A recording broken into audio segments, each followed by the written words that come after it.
Good morning global listeners.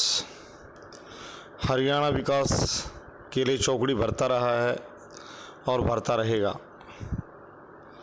1968 में तत्कालीन मुख्यमंत्री चौधरी बंसीलाल जी, जो हरियाणा निर्माता के रूप में जाने जाते हैं, पड़ोसी राज्यों के लिए एक नज़ीर बनकर उभरे। सड़क, बिजली और नहरों का जाल बिछाया इस पंजाब के पिछड़े हिस्से में। लाहौर से पलवल का जो पंजाब था, उसमें हरियाणा का क्षेत्र बांगड़ के रूप में जाना जाता था। बड़ा विकास किया, नाम कमाया और उसमें चार चांद लगाए चौधरी देवीलाल जी ने, जो समाज कल्याण की योजनाओं लेकर आदम के बेरोजगार भत्ता, इंटरव्यू के दौरान मुफ्त बस यात्रा, वृद्धों को पेंशन,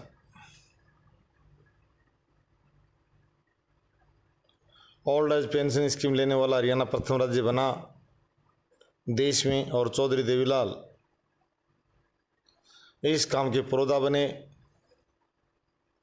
आज वही बुढ़ापा पेंशन हरियाणा में राजनीति का केंद्र बिंदु बन चुकी है। पड़ोसी राज्यों से पलायन भी बढ़ने के हालात बन रहे हैं। क्या हरियाणा में पेंशन, बुढ़ापा पेंशन काफ़ी मिल रही है और विरोधी दलों द्वारा और विवाह दी जा रही है कि हमारे सत्ता में आने पर इसको इस स्तर तक पहुंचा दिया जाएगा। 6000 तक के दावे किए जा रहे हैं विरोधी दलों द्वारा।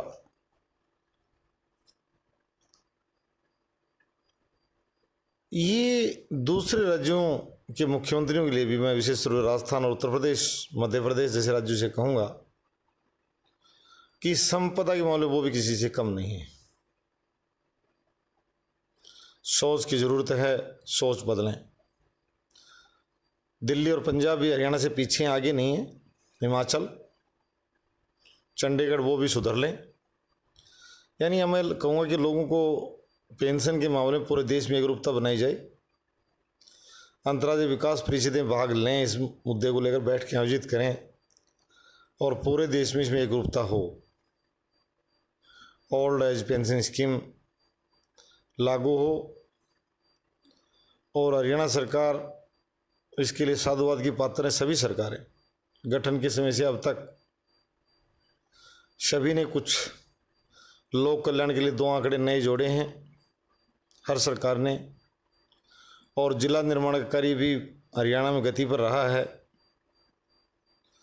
हर सरकार जिला बनाकर गई है। चौधरी ओम प्रकाश चौटाला सरकार ने लंबे समय से मेवों की मांग जो थी, मेव बाहुल्य क्षेत्र नू, जो चारू सब डिवीज़न वो जोड़कर अपना एक जिला चाहते थे, पृथक सत्ते में प्रमुख बनाया, बाद में एट नू। फरीदाबाद जिले का भी जो दूर दराज का हिस्सा था, पलवल जिले की मांग बहुत लंबे समय से चल रही थी। चौधरी भूपेंद्र सिंह हुड्डा ने पलवल की सौगात दी और वर्तमान भाजपा सरकार श्री मनोहर लाल खट्टर मुख्यमंत्री हरियाणा द्वारा दादरी, कहा जा रहा था कि अंग्रेजी शासनकाल में पटियाला का एक जिला होता था और बार बार क्षेत्र की जनता द्वारा मांग की जा रही थी, उनकी मांग को पूरा किया। अभी भी कईयों की मांगें शेष हैं, जिनमें बहादुरगढ़, गोहाना, हांसी, असम जैसे क्षेत्रों के लिए लोग आवाज़ उठा रहे हैं। बावल, बारडा, कि हमारे यहाँ जिलों का गठन होगा, समय के साथ ज़रूर होगा, परंतु बहादुरगढ़ को तवज्जो सभी दल एकरूपता के साथ दें, इसे राजनीतिक मुद्दा न बनाएं। बहादुरगढ़ दिल्ली का चौथा द्वार है। गुरुग्राम, फरीदाबाद, सोनीपत के बाद बहादुरगढ़ और वर्तमान में 5 लाख के आसपास आबादी का शहर। बहादुरगढ़ और बादली दोनों सब डिवीज़न दिल्ली से सटे हुए हैं और रियल इस्टेट का आगमन तेज़ी से हो रहा है। हरियाणा की अर्थव्यवस्था सबसे ज़्यादा रियल इस्टेट जान फूंकने की तरफ बढ़ रहा है। बड़ी आमदनी वाला राज्य बनेगा, सभी को पीछे छोड़ते हुए। प्रति व्यक्ति आय नहीं, समग्र आय में हरियाणा टॉप पर जाने की क्षमता रखता है। और मैं ये अर्थशास्त्र का टॉपिक इसलिए साझा कर रहा हूँ, राजनीति विज्ञान का नहीं, अर्थशास्त्र का।